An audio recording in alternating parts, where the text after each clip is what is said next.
since the last hearing, Mr. McLeod has refused to accept mail from the court, sent a mailing to him with copies of the orders that I entered at the last hearing. It was sent back to us with a red marker stating return to sender and offer to contract is denied. In our first case this morning is People v. Trevor McLeod, file 23-6748FH.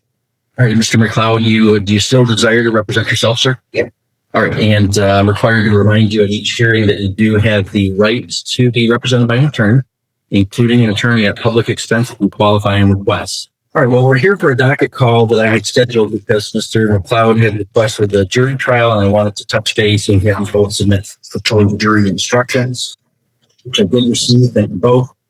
So what I want to do is I'm going to have ask the bailiffs to deliver to you two packets. One is the ones that begin with 2.1. Those are the preliminary. That's for defense. The preliminary jury instructions, and then the 3.1, or the ones that start 3 point. Those are the final jury instructions that I would propose to give. So those will be for your review. Count 1, the defendant is charged with contravention, resisting, obstructing. That's a bit of a strange statute. And there's no model jury instruction for that charge precisely. The prosecutor based it on 13.2, which I think is correct. Although I did amend the prosecutor's requested charge to add some language from 13.1 that is also a correct statement of the law, particularly the statement that the defendant must have actually resisted by what he said or did, but physical violence is not necessary. And then also, because Mr. McLeod, you've raised a lot of legal challenges in this case that I have denied. Typically, challenges on the law are for the court to decide and not the jury, and wouldn't be able to present those arguments to the jury. However, because you're charged with resisting and obstructing the concentration, the lawfulness of the officer's actions is indeed an element of the offense. So I am required by law to instruct the jury on the framework that they need to decide that. So I've included some language for that the prosecutor did not request. Obstruct includes the use or threatened use of physical interference or force, or a knowing failure to comply with a lawful command. The defendant must have actually resisted by what he said or did, but physical violence is not necessary. Defendant is a member of a Native American tribe that is a party to a federal court consent decree that binds the state of Michigan and its law enforcement officers. Under the terms of that consent decree, tribal members operating boats or other vessels who are engaged in the exercise of a treaty-related hunting, trapping, fishing, or gathering activity shall not be subject to state vessel registration requirements, provided that the tribal member satisfies tribal license requirements for the activity in question, is in compliance with the applicable tribal hunting, trapping, or fishing season limitations and tribal law adopted pursuant to the decree, and possesses evidence of being currently engaged in hunting, trapping, fishing, or gathering, such as fish, game, or common items related to hunting, trapping, fishing, or gathering, such as fishing rods, tip-ups, firearms, traps, or nets. 4, the defendant's actions were intended by the defendant. That is not accident. So in instructing the jury on the framework for which they should consider whether the officer's actions were lawful, I'm including in that instruction black letter law on reasonable suspicion and probable cause for a stop and rest, and I've included the direct quote from the consent decree that I believe is the provision that you've been arguing. Mr. Juliet, do people have any objection to that instruction? No, Your Honor. Mr. McLeod, do you have any objections to that instruction to the jury for the trial? And then count 2 is the operating a motorboat while intoxicated. My model instruction is not that it was requested by the prosecutor. I model it on the OWI vehicle as to the prosecutor. However, the charging document in this case, the information, there's 2 ways to charge someone with operating while intoxicated. One is an under the influence theory, and one is a over the limit theory. The information in this case did not include the over the limit theory. It included only the under the influence theory. The test is whether, because of drinking alcohol, the defendant's mental or physical condition was significantly affected, and the defendant was no longer able to operate a motorboat in a normal manner. Mr. Juliet, do people have any objections to that instruction? No, Your Honor. Mr. McLeod, do you have any objection to that? I'd like to include visibly impaired in that rifle lawsuits. You'd like to include visibly impaired as a lesser included offense? No, I'd like the language to include that, like the law states that I have to be visibly impaired while operating. Well, visibly impaired, operating while visibly impaired is a lesser offense than operating while intoxicated. But the statute with the conservation, section 8 says this case to a vessel that is being operated while visibly impaired. It's right. Yes, subsection 3, a person shall not operate a motorboat on the waters of the state when due to the consumption of alcoholic liquor or a controlled substance or both, the person's ability to operate is physically impaired. Yeah. Correct. And then I'd like to include number 8 from that same. Oh, the definition of operate as used in this section, operate means to be in control of a vessel propelled wholly or in part by machinery while the vessel is underway and is not docked at anchor, idle, or otherwise secured. Correct. All right. I will include the definition of operate under subsection 8 under the second element where it says second that the defendant operated a motorboat in the waters of the state. Operate means, and I'll give the statutory instruction. But Mr. McLeod, the operating while visibly impaired is a lesser offense. So I can instruct the jury if you request, and I can change the verdict form to this effect too. That says that they can consider whether you're guilty of the operating while intoxicated, or they can consider the lesser offense of operating while visibly impaired. The operating while intoxicated is a higher burden to prove. The language under the influence of alcohol legally is a higher burden than the visibly impaired. So sometimes defendants want the lesser included as an option. Other times they don't because they don't think that the higher burden would be met. But so what I would not do, I would deny your request to combine them into one instruction. But if you want the visibly impaired given, that's a lesser offense. And I'll let you think on that. We're going to come back for another docket call in July. If you request a lesser included, we'll do that. A couple other things for jury selection with Mr. McLeod representing himself. I think the law does allow a court to conduct a voir dire, and I'm going to go ahead and do that. So I'm signing an order today that on my own motion, I will examine the prospective jurors during jury selection and not allow direct questioning from either the prosecution or the defense. I'm noted and overruled. But I'm giving both sides, as required by the court rules, an opportunity to submit written questions. So you have to submit written questions to me not later than Tuesday, July 2nd, so I can review them. And we're going to come back for a docket call on July 9th at 9:30 a.m. And then I will not ask questions that I determine are improper, irrelevant, or unnecessary. Sorry, you have a jury of my Native Americans, not yours. No, sir. It's a jury selected at random from folks in the county. All right. And also, Mr. McLeod, we've waived your right to counsel, and we've gone through the waiver process, and I believe that you have knowingly, voluntarily, and understandingly waived that the right to counsel with your eyes open as to the risks of self-representation, that you're choosing to exercise your constitutional right for self-representation. That, of course, doesn't allow you to become disruptive to the court process, as you've not been doing that of late, that there was some history early on of that.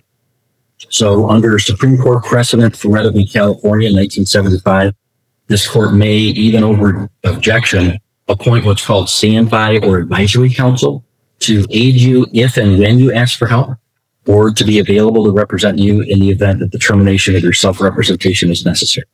So therefore, on my own motion, I'm appointing the Sheboygan Office of Assigned Counsel, not to act as your attorney, Mr. McLeod, but to act as what's called a standby or advisory counsel. So they'll be present at the hearing in July and at the trial, that they won't participate. They'll be there to give you advice if you have any. If you don't have any, they won't give it. And then if, for example, you became disruptive during the trial to the extent that even despite warnings, you persisted and had to be removed, then the attorney would jump in and finish the trial on behalf. But as long as you're not disruptive, that's not going to be an issue. But they're there just as advisory counsel for. I'm going to do that myself. And I'm going to let you represent yourself. But I am going to appoint a standby or advisory counsel just to assist you if you deem necessary. And then I did notice as I reviewed the witness and exhibit lists that were submitted by both parties, Mr. McLeod, you had listed both magistrates in the district court, district court judge, probate court judge, the elected prosecutor, and a retired circuit judge. Can you tell me what It's all pertinent to that situation. in what respect, what testimony do you think that they'd be offering would be relevant at the trial? Do I have to tell them to say all that right now? Yeah, you got to tell me that it's relevant, because I don't see how that's possibly relevant. Well, the magistrate and the prosecuting attorney went ahead and prosecuted this case without having a warrant on file. The judges all looked through this file, didn't have a warrant on file, still pursued it. So I mean, it's kind of like your job, isn't it, to make sure all the paperwork's in order?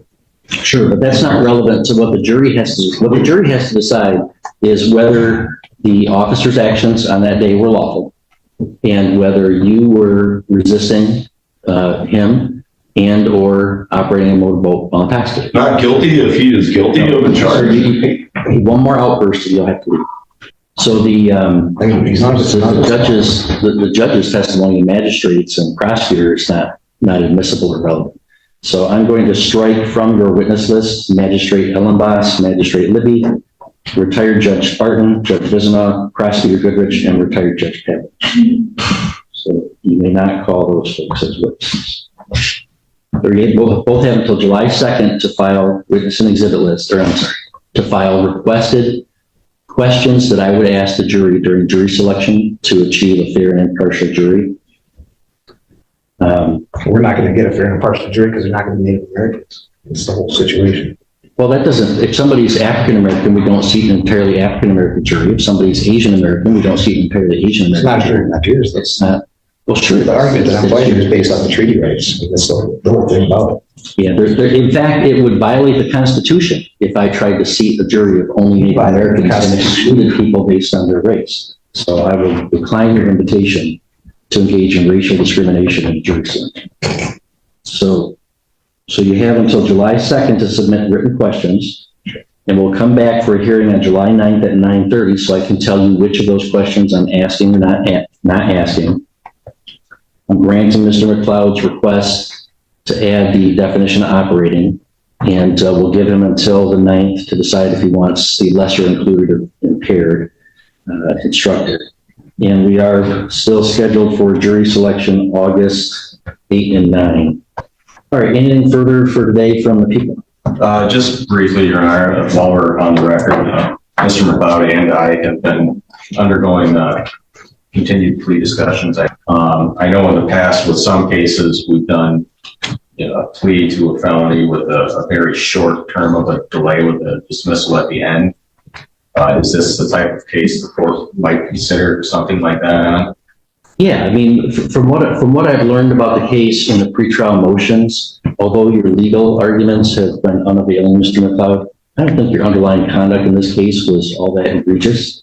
And so, I mean, I'm not looking to lock you up, even if you're convicted after the trial. So whatever negotiated outcome you guys could come up with, I would have no problem with.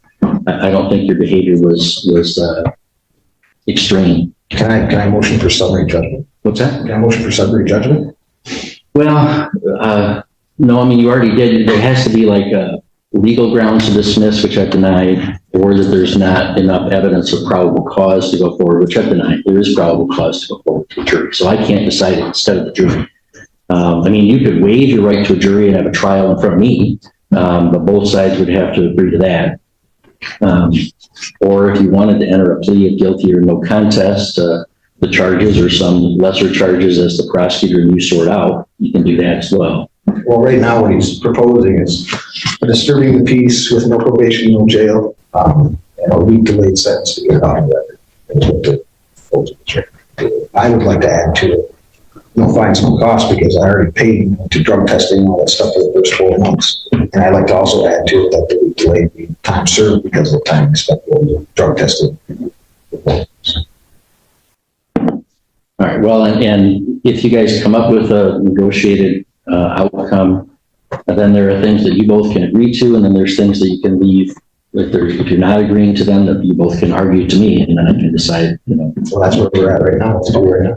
All right, so I think what we'll do then, just because I'll indicate that the July 9th hearing will be a plea cutoff as well. So if there is any kind of... Well, I guess what I'm wondering is if I take this plea, I'm sorry, Well, I haven't heard clearly what the plea would be. Well, I guess he's accurate that I did offer a disturbing the peace, but I know this court doesn't do misdemeanor probation, so I think it would have to be a plea to the 2-year on a week delay with a dismissal at the end. It's technically felony probation. I'm willing to give him a disturbing the peace, but again, I don't think this court would. Wait, you want to do a disturbing the peace with a delay and dismissal? No, well, I'm fine with that, but I don't think this court will do a misdemeanor probation. I would do a misdemeanor delay with a dismissal if it's a short delay, and I wouldn't have Department of Corrections supervise him. I would just supervise it internally with the court staff. Okay, I will get that drawn up then. Okay. If you reach an agreement and you want to come in before July 9th just to get it done, just contact court staff and we'll schedule a time for you to come. Any other questions, Mr. Julian? No. Mr. McLeod? Okay, all right, we'll be in recess. All right, good morning. We're on the record in the 53rd Circuit Court for the County of Sheboygan, and we are providing public access both in the courtroom and also online. Our first case this morning on this morning's docket is People versus Trevor McLeod, file 23-6748FH. Counsel, you want to state your appearances, please? Anthony Julian, on behalf of people. And Mr. Wargo, you want to come on up? You've been appointed as standby counsel in this case. Your Honor, my apologies. I'm not familiar with the standby counsel process, and I just found out about this morning. Well, all right, that's not my issue. We appointed the Office of Assigned Counsel May 28th.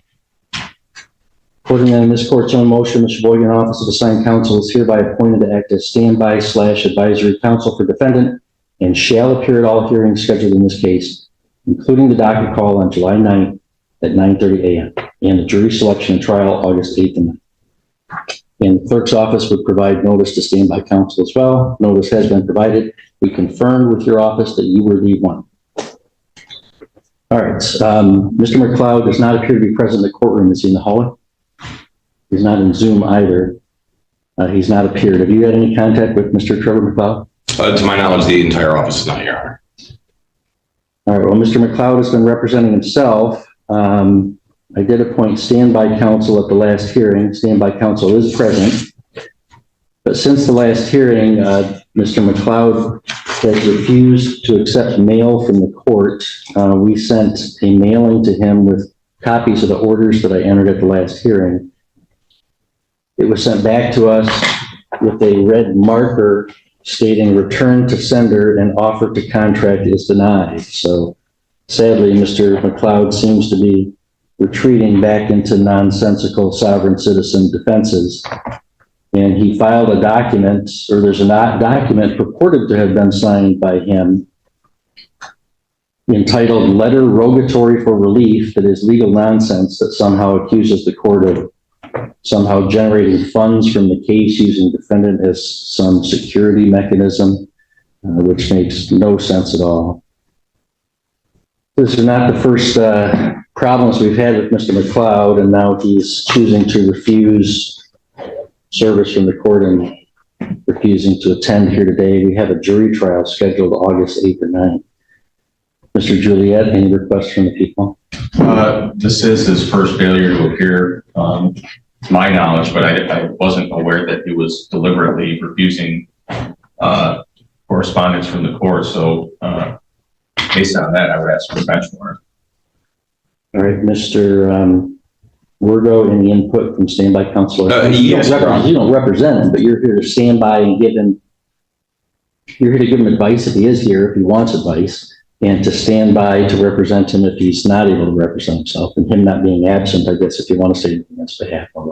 Yes, Your Honor. Being that it is his first non-appearance, and it appears that he is maybe under the impression that there are some legal mechanisms at play that aren't, I would ask that instead of a bench warrant, the court issue a show cause and allow our office an opportunity to try and work with him. Well, he's not only not here today, he's refusing to accept anything that we're sending him. He's repeatedly demonstrated contempt for this court's authority and process. I'll issue a bench warrant for his failing to appear with no bond. Do we leave the trial date on for now, Mr. Juliet? Yes. Okay. Normally, I would cancel the trial date. I'm going to give Mr. McLeod the courtesy of not canceling that trial date because I don't want him to be sitting in jail for a super long time on this case. But I guess my staff will monitor that. If he's not in custody soon, we'll be canceling that date and using it for other cases. All right. Be in recess till 10 a.m. then.